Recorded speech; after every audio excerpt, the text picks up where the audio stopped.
سامعین کرام، رمضان المبارک کا آخری عشرہ داخل ہو چکا ہے۔ اس آخری عشرے میں ایک رات ہے جسے لیلۃ القدر کہا جاتا ہے۔ پاک پیغمبر صلی اللہ علیہ وسلم نے فرمایا کہ لیلۃ القدر کو رمضان المبارک کے آخری عشرے کے طاق راتوں میں تلاش کرو۔ یاد رکھیے، لیلۃ القدر کی فضیلت قرآن میں آئی ہے۔ اللہ تبارک و تعالیٰ فرماتے ہیں انا انزلناہ فی لیلۃ القدر وما ادراک ما لیلۃ القدر لیلۃ القدر خیر من الف شہر۔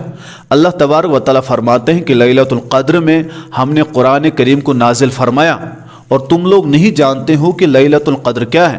پھر اللہ تبارک و تعالیٰ فرماتے ہیں لیلۃ القدر یہ ہے کہ اس کی جو فضیلت ہے یہ 1000 مہینوں سے افضل ہے۔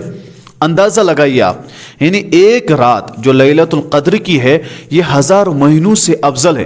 یعنی جو شخص 1000 مہینوں عبادت کرے گا اس سے بہتر ہے کہ وہ لیلۃ القدر کی ایک رات کو ایمان کے ساتھ صحیح طور پر عبادت کریں۔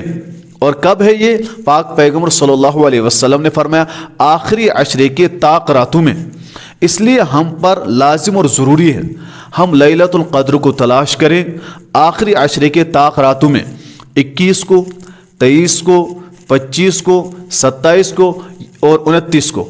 لیکن معاملہ یہ ہے کہ ہم صرف اور صرف 27 کو ہی لیلۃ القدر کو تلاش کرتے ہیں، جبکہ احادیث میں یہ کہا گیا ہے کہ 5 راتوں کو، ان 5 راتوں میں سے ایک رات طاق رات ہے۔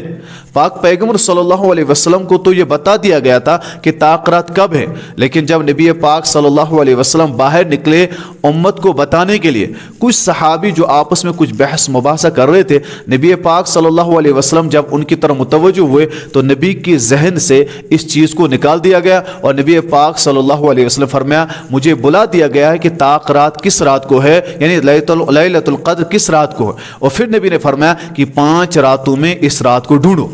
جب شروع ہو چکا ہے تو ہم سب ارادہ کریں انشاءاللہ ثم انشاءاللہ کہ ہم ان راتوں میں نماز عشاء کی جماعت کے ساتھ پڑھیں گے، ہماری بہنیں اور مائیں گھروں میں پڑھیں گے، اس کے بعد تراویح پڑھیں گے، اس کے بعد نفل نماز، قرآن کی تلاوت، ذکر و اذکار، تسبیحات، اور اس کے بعد دعائیں کریں گے، اپنے گناہوں کو اللہ کے سامنے لائیں گے، توبہ کریں گے، پھر پختہ ارادہ کریں آئندہ انشاءاللہ نہیں کریں گے۔ اور جو شخص نہیں کر پائے گا، یعنی لیلۃ القدر میں رات کو نہیں جاگ پائے گا، تو وہ کم سے کم فرض نماز پڑھے، تراویح پڑھے، اس کے بعد 2-3 گھنٹے سوئے، آخری پہر میں اٹھے۔ اگر کوئی بندہ یہ بھی نہ کر پائے تو کم سے کم وہ عشاء اور فجر یہ تو جماعت کے ساتھ پڑھے اور اس نماز پڑھ لیں، اس کی بھی رات آ جائے گی۔ لیکن کوئی بندہ اگر چاہے کہ اس رات میں زیادہ عبادت کرنا تو وہ زیادہ عبادت کرے، وہ زیادہ فضیلت ہے۔